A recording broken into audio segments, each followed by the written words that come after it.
Aspirants about this is Shubhi Drugnath. और आज के इस वीडियो में हम बात करने वाले हैं आरआरबी पीओ के पेपर की, जिसका नोटिफिकेशन ऑलरेडी आ चुका है। फॉर्म फिलिंग भी स्टार्ट हो गया है 8 जून से, और लास्ट डेट जो आपके फॉर्म फिल करने की है दैट इज़ 26 जून।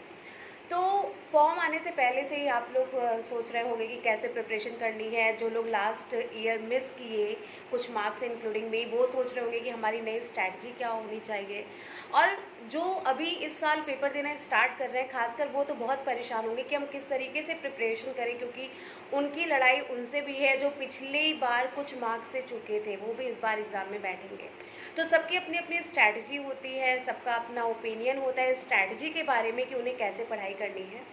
तो ये वीडियो इसी बारे में है, और ये वीडियो उन सभी को डेडिकेटेड है जिनको ये नहीं समझ में आ रहा है कि where to start. So I am here to tell you कि आप कैसे शुरुआत कर सकते हो अपने प्रिपरेशन की, किस डायरेक्शन में आप सोच सकते हो। कई बार ऐसा होता है कि हम चाहते तो हैं पढ़ना, लेकिन जब हम पढ़ने बैठते हैं तो हमें समझ में नहीं आता कि हम स्टार्ट कहाँ से करें। हम मैथ्स पढ़ें, हम इंग्लिश पढ़ें, हम रीजनिंग पढ़ें, और मतलब सब कहते नहीं हौच पौच हो जाता है। तो एक सही डायरेक्शन होना बहुत ज़रूरी है, और सही डायरेक्शन तब होगा जब आप सही तरीके से सोचोगे। तो उसमें आपकी थोड़ी सी हेल्प हो सकता है आज के इस वीडियो से मैं कर पाऊँ। तो यहाँ पे सबसे पहली बात है कि अगर आप बहुत कहते नहीं कि बहुत लंबे समय से प्रिपरेशन कर रहे हैं, और अब आपका बस कहते नहीं कि कुछ अटैम्प्ट बाकी and you are trying to achieve that thing, तो बात अलग है। और आपको पता है कि कैसे तैयारी करनी, कि आप ऑलरेडी बहुत समय से पढ़ रहे हो, तो शायद ये वीडियो आपके लिए कम यूज़फुल हो। ये उनके लिए ज़्यादा यूज़फुल है जिन्हें बिल्कुल समझ में नहीं आ रहा है कि कहाँ से तैयारी करें, तो उन्हें यहाँ पे एक डायरेक्शन मिलेगी। So let's start this video. सबसे पहले हम बात करेंगे एक एक सब्जेक्ट की। देखो प्री में क्या होता है कि प्री आपका जो होगा आरआरबी का, यहाँ पे अभी हम आरआरबी के पेपर की बात कर रहे हैं स्पेशली। तो प्री जो होगा आरआरबी का, there will be 2 subjects, maths and reasoning. Okay, total given time will be 45 minutes. You will have to solve 80 questions, और जो आपकी कट ऑफ जाती है वो 70 प्लस रहती है मोस्टली। ठीक है, आपको मतलब 70 प्लस का टारगेट लेके चलना है। आपको मान के चलना है कि 75 नंबर कट ऑफ जाएगी, हमें क्वालिफाई करना है, तो 75 से ज़्यादा नंबर लाना पड़ेगा out of 80। There will be 40 questions of reasoning and 40 questions of math as well. तो ये प्री का एग्जामिनेशन होगा। ठीक है, हम repeating again, 45 minute, 80 question, 80 number के, जहाँ पे आपको मान के चलना है कि आपको कम से कम 75 से ज़्यादा अगर आप नहीं लाओगे तो आपका सिलेक्शन नहीं होगा। तो यहाँ पे क्या होता है, क्वेश्चंस उतने टफ नहीं आते हैं। सच्चाई यही है कि प्री में क्वेश्चंस का लेवल टफ नहीं होता है। वहाँ पे जो गेम होता है वो टाइमिंग का गेम होता है। आई used to say in my offline classes and in my online classes as well that the pre is all about timing and mains is all about knowledge. Pre में वो आपका देखते हैं कि कम समय में आप कैसे प्रॉब्लम को सॉल्व करते हो, और मेंस में वो आपकी नॉलेज को देखते हैं। वहाँ पे थोड़ा सा टाइम आपको ज़्यादा दिया जाता है, और ये चेक किया जाता है कि आप प्रॉब्लम सॉल्विंग कर पा रहे हो कि नहीं। जो थोड़ी सी कहते नहीं कि टफ क्वेश्चंस भी देके वो ये चेक करते हैं। तो प्री का क्या है कि अगर आपको अच्छी सी रीजनिंग आती है, क्योंकि देखो बात ये है, यहाँ पे भी एक चीज़ है। अब यहाँ पे ये चीज़ क्या है कि अगर आपको मान लो मैथ्स में आपको बोट एंड स्ट्रीम नहीं आता है, बिल्कुल आपको आइडिया ही नहीं है बोट एंड स्ट्रीम का। ठीक है, मैं ये चैप्टर का एग्जांपल इसलिए ले रही हूँ क्योंकि मेरे स्टार्टिंग के डेज़ में when I started preparing for banking examination, मैंने कभी इस चैप्टर को नहीं पढ़ा। ठीक है, मुझे तो पहले लगता था कि बिना पढ़े मेरा निकल जाएगा। ओके, तो आई वॉज मतलब दैट काइंड ऑफ कह सकते हो जो भी कि मेरे को लगता था कि ये चैप्टर छोड़ के काम चल जाएगा। अब होता क्या है कि आपके पास एक तो आपको कम चैप्टर्स आते हैं, ऊपर से आपको मैक्सिमम स्कोर करना है। मैक्सिमम स्कोर आप तभी करोगे जब आपके अटेम्प्ट मैक्सिमम जाएंगे। अब हमें बोट एंड स्ट्रीम का कितना भी इजी क्वेश्चन आए, कितना भी इजी क्वेश्चन, 2 + 2 = 4 वाला ही क्वेश्चन आए, लेकिन अगर हमें 2 क्या होता है, 4 क्या होता है यही नहीं पता है, तो हम नहीं कर पाएंगे। तो सबसे पहले मेरी ये सलाह है कि प्रीलिम्स के लिए भी आपको हर एक टॉपिक आना चाहिए। सिलेबस को कवर करना ज़रूरी है, वरना आप प्री भी नहीं निकाल पाओगे और मेंस भी नहीं निकाल पाओगे। तो सबसे पहला जो आपका स्टेप होना चाहिए वो होना चाहिए जो मैंने किया था। और एक्चुअली वो स्टेप ये है कि आप जहाँ भी पढ़ाई करते हो आपका कोई एक कॉर्नर होगा। इट इज़ नॉट नेसेसरी कि आपका कोई एक पर्सनल रूम हो, ज़रूरी नहीं है सबके घर में अलग अलग कमरे हों और सबको एक एक कमरा मिल जाए। कहीं भी आपका एक कॉर्नर होगा ना, एक टेबल होगा, उस टेबल के सामने आपको अपना सिलेबस लिख के आज पेस्ट करना है। मैं ये वीडियो दूसरे रूम में बना रही हूँ और जो मैंने पेस्ट किया है वो काफ़ी पुराना हो गया है, तो मैं आपको वो नहीं दिखा रही हूँ। आज मैंने फिर से बनाया है, वो नया मैं यहाँ पे रखी हूँ बना के, अभी उसे मैं पेस्ट करूँगी क्योंकि पुराना वाला काफ़ी पुराना हो गया है। और as I told you that I am also trying this year कि शायद मेरा इस साल सिलेक्शन हो जाए। So I again made another syllabus और मैं इसे आज पेस्ट करूँगी अपनी वॉल पे। So let me show you one by one subject wise and I will start from maths. Okay, I will start from mathematics. So here अब आप उसे स्केच पेन से, स्पार्कल पेन से, कलरफुल पेपर पे लिखना चाहो, डेकोरेशन करना चाहो तो वो आपकी इच्छा है, अदरवाइज इट्स नॉट नेसेसरी। आप सिंपल सा आपको बस सिलेबस लिख लो, आपका काम हो जाएगा। ठीक है, तो गर्ल्स ये ज़्यादा करती हैं कि उसे सजा के लिखेंगी और उसी में सारा टाइम चला जाता है और फिर पढ़ने में नहीं जाता। सो गर्ल्स भी अवेयर हो, अपना अटेंशन इसको डेकोरेट करने में नहीं, लिखने में लगाना। Okay, joke apart. Okay, maths में देखिए सबसे पहले मैंने क्या लिखा है, आपका इससे डिफरेंट भी हो सकता है आपका दिमाग मुझसे 4 हाथ आगे चल रहा हो, ठीक है, लेकिन मेरा जो ओपिनियन है मैं दे रही हूँ, अगर आपको ये सही लगे तो अपनाना, इससे कुछ अच्छा है तो उसे ज़रूर कमेंट सेक्शन में बताना ताकि वो मैं अपनी पढ़ाई में इंक्लूड कर लूँ। Okay, it's all about sharing and caring. I am sharing what I think कि प्रिपरेशन के लिए अच्छा है एंड आप भी शेयर करना। ओके, तो मैथ्स में मैंने सबसे ऊपर मैंने लिखा है सिंप्लीफिकेशन, मतलब पहले मैंने ये बांटा है कि मुझे डेली क्या क्या करना है। डेली सिंप्लीफिकेशन करना ही करना है, एटलीस्ट आई होप आपको ये दिख रहा होगा, यू कैन सी हियर। तो डेली मुझे सिंप्लीफिकेशन के क्वेश्चन लगाने ही लगाने हैं, कम से कम 15 से 20, कम से कम बता रही हूँ, वैसे तो 50 भी आप लगा सकते हो इतना टाइम अगर है तो, बाकी के अलावा, पढ़ाई के अलावा सिंप्लीफिकेशन डेली करना है। उसके नीचे आपने देखा लर्न स्क्वायर 50 तक का एंड क्यूब 30 तक का, क्यूब अगर आप 20 तक का भी याद कर लेते हो तो सही रहेगा।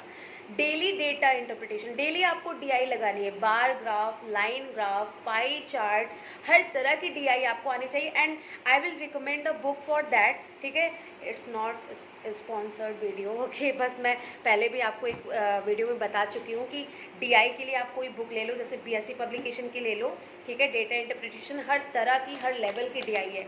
ये किताब लगा लोगे अगर पूरी, तो मुझे नहीं लगता जीवन में कोई भी डीआई ऐसी होगी जो आप ना बना पाओ अच्छे टाइम में। तो जब भी डीआई लगाओ तो टाइमर लगा के आप करो।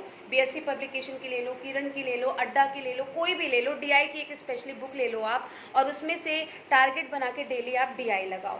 उसके बाद मैंने लिखा है daily number series, at least 10 number series आपको डेली बेसिस पे ट्राई करना चाहिए। उससे आपको ज़्यादा से ज़्यादा, कहते नहीं, number series is all about you know, it's not about trick, it's not about something कि आपको रोज़ पढ़ना पड़े, इट्स अबाउट कि वो जो उसके पीछे लॉजिक क्या है ना, कि लॉजिक आपको ढूंढना होता है कि कैसे 2 के बाद 4 आया। तो जितना आप प्रैक्टिस करोगे उतने तरह के लॉजिक आपको पता चलेंगे। आजकल एग्जाम में नए नए तरह के लॉजिक पूछे जाते हैं, not in pre but in mains नए नए तरह के थोड़े हाई लेवल के लॉजिक पूछे जाते हैं।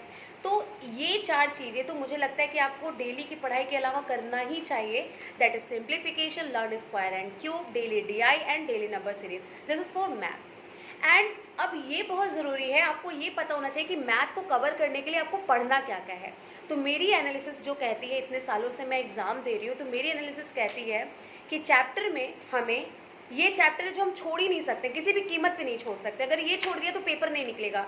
मैं बता रही हूँ क्योंकि मैं इतने सालों से इनको छोड़ती आ रही थी और इस साल मैं इसे पढ़ रही हूँ क्योंकि अब मैं समझ चुकी हूँ, हाँ देर है लेकिन समझ चुकी हूँ कि इनके बिना काम नहीं चलने वाला। So I am talking about chapters like percentage, profit and loss, partnership, time and work, pipe and cistern, boat and stream, SI and CI, simple interest, compound interest, time and distance, problem on train and problem on ages. You can skip problem on age, problem on train, but you don't need to skip. These are very easy topics. अब मैं पढ़ रही हूँ तो अब मुझे लग रहा है, पहले मुझे भी बहुत हवा लगता था मैथ्स, अब थोड़ा पढ़ रही हूँ तो समझ में आ रहा है। लेट्स सी क्या होता है इस साल, ठीक है। सो ये आप इस तरीके से बना लो। अब जैसे कि मैंने इसमें से पढ़ लिया है परसेंटेज, प्रॉफिट लॉस और मेरा पार्टनरशिप भी तैयार है। I am working on time and distance now days. तो जो जो मेरा हो गया है मैं उसके आगे टिक लगाऊंगी। अब मुझे कैसे पता चलेगा कि मेरा प्रिपेयर हो गया है, ये कैसे करें मैम, कैसे पढ़ें। सो 2 तरह के लोग होते हैं, कुछ लोग होते हैं जिन्हें बेसिक पता है, वो कोई भी बुक लगा लेंगे, उनका प्रिपेयर हो जाएगा। और एक होते हैं मेरे जैसे लोग जिन्हें बेसिक नहीं आता है, वी नीड अ टीचर। और during this lockdown, during this pandemic we don't have any teacher offline, so हमें इसके लिए ऑनलाइन मोड अपनाना पड़ेगा। कोई भी यूट्यूब चैनल, किसी का भी जिसका आपको समझ में आता हो, ठीक है, हम किसी का नाम नहीं ले रहे, कोई भी यूट्यूब चैनल उठाइए, लेकिन हाँ जिससे पढ़िए उस पर भरोसा करके पढ़िए। ये नहीं कि आज मैंने इनसे पढ़ लिया तो कल मैं दूसरा टीचर पढ़ लूँ, नहीं, एक टीचर उठाओ, थोड़ा सा एनालिसिस करो, एक टीचर उठाओ, भरोसा करके आँख बंद करके उस पर भरोसा करो और उससे आप पढ़ो। अब क्या होगा कि आज वो टीचर आपको प्रॉफिट एंड लॉस पढ़ाएगा, उसको पढ़ने के बाद आप क्या करो, RS अग्रवाल की किताब में प्रॉफिट एंड लॉस के 350-400 क्वेश्चन है, उसे आप लगाओ, और जब आप वो पूरा लगा लिए it means you have prepared this chapter. तो अब आप इस पर टिक कर सकते हो कि यस मेरा ये कंप्लीट हो गया। ये होता है कंप्लीट होना, टिक आप तभी करोगे, ठीक है। फॉर एग्जांपल अभी मैं टाइम एंड डिस्टेंस पढ़ रही हूँ, थोड़ा सा बिजी स्केड्यूल हो गया था, कुछ काम फैमिली सब हैंडल करना पड़ता है, तो अभी तो हम नहीं कंप्लीट कर पाए। There are 190 questions if I am not wrong in RS Agarwal from this topic. तो जब मेरा 190 हो जाएगा तब मैं इसके आगे टिक लगा दूंगी। ये आप करो, ट्रस्ट मी, मुझे लगता है ये काम करेगा। बाकी अगर आपका कोई और ओपिनियन हो, यू कैन आप उसे अपना सकते हो, otherwise I think this will work out. तो आप ऐसा बना के ज़रूर चिपका लेना, ठीक है। मैं ये अभी बना के रखी हूँ, अभी वहाँ जाके नया वाला उसके ऊपर चिपकाऊंगी, क्योंकि नया साल है, नई तैयारी है, नई जंग है, तो नए तरीके से जीतेंगे। ओके, सो आई थिंक हमने मैथ्स की बात कर ली है। सिमिलरली रीजनिंग, अब देखो रीजनिंग के हम टीचर हैं, रीजनिंग में हमें तो नहीं कुछ पढ़ना है, लेकिन आप तो नहीं टीचर हो ना, आपको पढ़ना पड़ेगा। तो रीजनिंग में हम आपको बता दे रहे हैं, डेली आपको पजल लगानी ही पड़ेगी, टाइमर लगा के पजल, 5 मिनट का टाइमर, हर पजल आपकी 5 मिनट पे बन जानी चाहिए, टफ से टफ, इजी से इजी, मैक्स टू मैक्स 5 से 7 मिनट पे आप जा सकते हो, बट उससे ज़्यादा नहीं।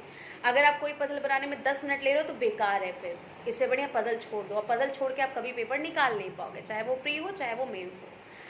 पजल के बिना, सिटिंग अरेंजमेंट के बिना आपका कभी पेपर नहीं निकलेगा, क्योंकि 25 मार्क्स के तो यही आ जाते हैं, प्री में भी मेंस में भी, मेंस में तो और ज़्यादा के आते हैं।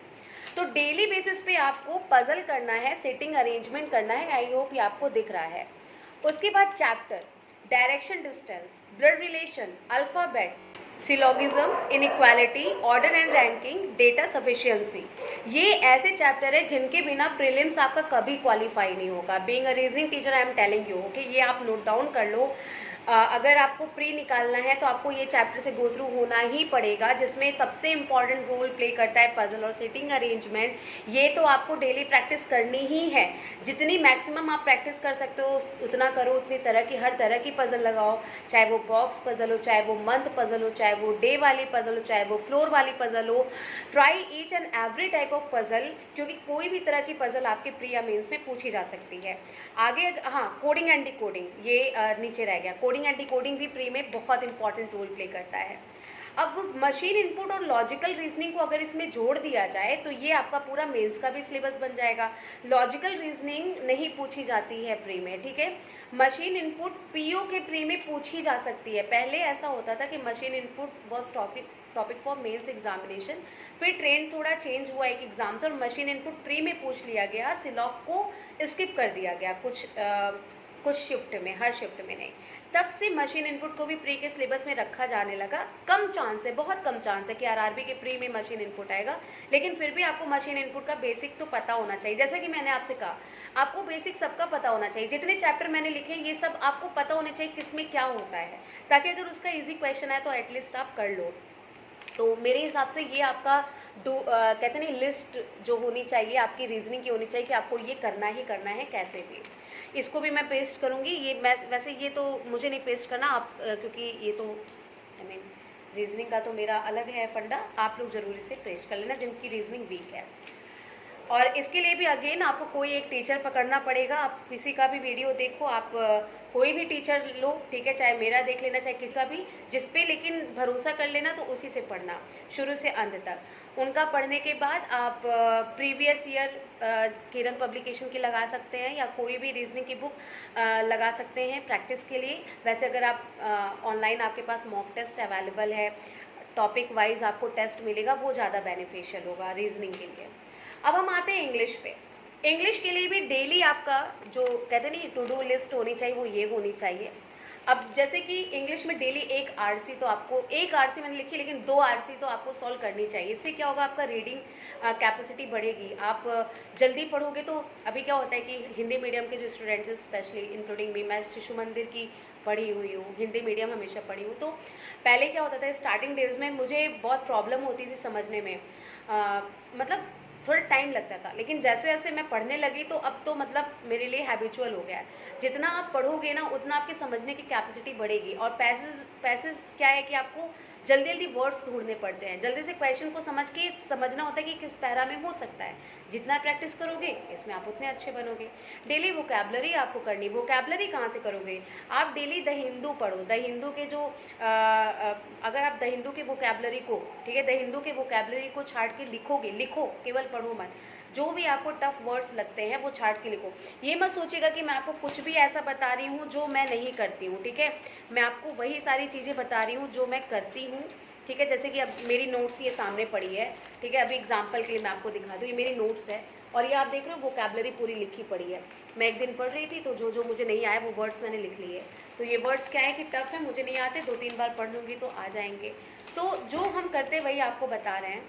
इसके अलावा आपको क्लोज टेस्ट की प्रैक्टिस करनी है, पैरा जंबल की प्रैक्टिस करनी है, फिलर्स, एरर, इतना तो आपको इंग्लिश में कवर करना है। इतनी चीज़ें आपकी आती हैं, ठीक है।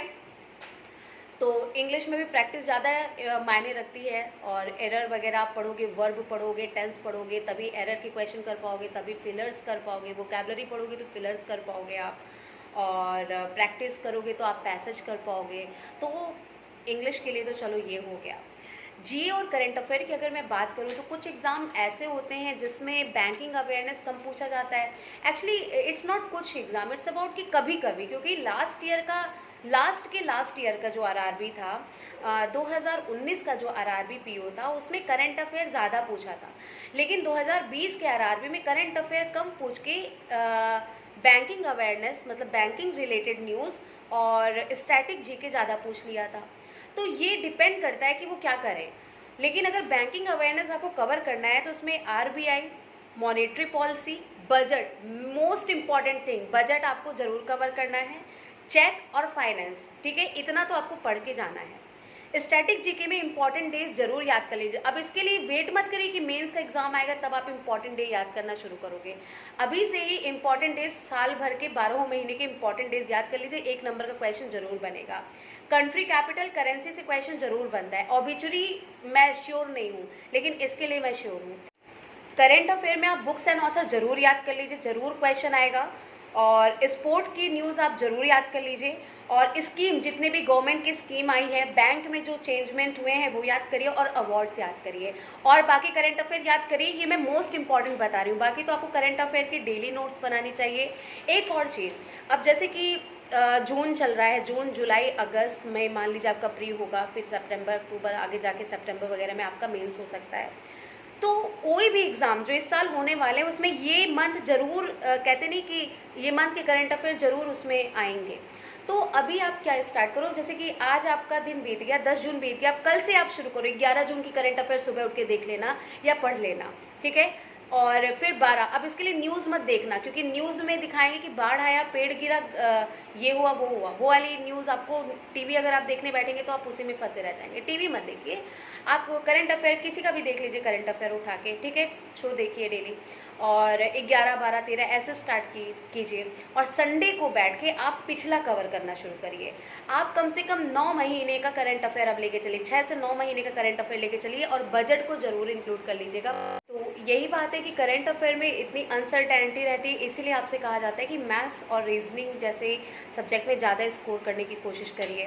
तो अब करंट अफेयर और जीए तो मेंस की बात हो गई, और इंग्लिश या हिंदी में से आपको कौन सा चूज़ करके अटैम्प्ट करना है ये भी मेंस की बात होगी, if we are talking about RRB examination. तो आरआरबी के लिए, प्री के लिए अगर आपको मैथ्स और रीजनिंग अच्छा कवर करना है तो जितना मैंने आपको दिखाया लिस्ट उसे आपको कंप्लीट करना ही होगा। एनी हाउ जुलाई अगस्त में आपका एग्ज़ाम डेट दिया गया है, तो आपके पास 1.5 महीने मान के चले हैं ठीक है, और इतने में आपको ये कवर करना है, तो वो आप देख लो कि बहुत ज़्यादा कुछ नहीं है, लेकिन हाँ आप थोड़ा सा हार्ड वर्क करना पड़ेगा, टाइम टेबल बनाना पड़ेगा और मॉक भी आपको देते चलना है साथ साथ। तो क्योंकि स्पीड भी मैटर करती है और जब तक आप मॉक नहीं दे दोगे तब तक आपका प्रैक्टिस नहीं बनेगा। लैपटॉप पे हाथ सेट होना बहुत ज़रूरी है। माउस से आप मॉक दीजिए, जब भी आप मॉक टेस्ट दीजिए कोशिश करिए माउस से दीजिए, ठीक है, क्योंकि माउस पे भी हाथ सेट होना ज़रूरी है। अगर आप टच पैड से देते हो वहाँ जाके माउस आता है, हर एक चीज़ से फ़र्क पड़ता है। मतलब मेरा ऐसा मानना है कि इससे भी फ़र्क पड़ता है, स्पीड पे इससे भी असर पड़ता है। तो ये आप ज़रूर ध्यान दीजिएगा जो मैं कह रही हूँ। और इसके अलावा हाँ, ये सारी इम्पॉर्टेंट बातें हो गई।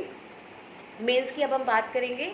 तो इंग्लिश या हिंदी में से आप जो भी अटेम्प्ट करना चाहते हो वो आप देखना। इंग्लिश का मैंने आपको बताया सिलेबस, हिंदी का कोई सिलेबस नहीं, हिंदी में आपको केवल प्रैक्टिस करनी है। क्या प्रैक्टिस करनी है, कैसे स्कोर करना है, अच्छा ये मैं आपको हिंदी का एक वीडियो अभी जल्दी आपको मिलने वाला है, उसमें बता दूंगी।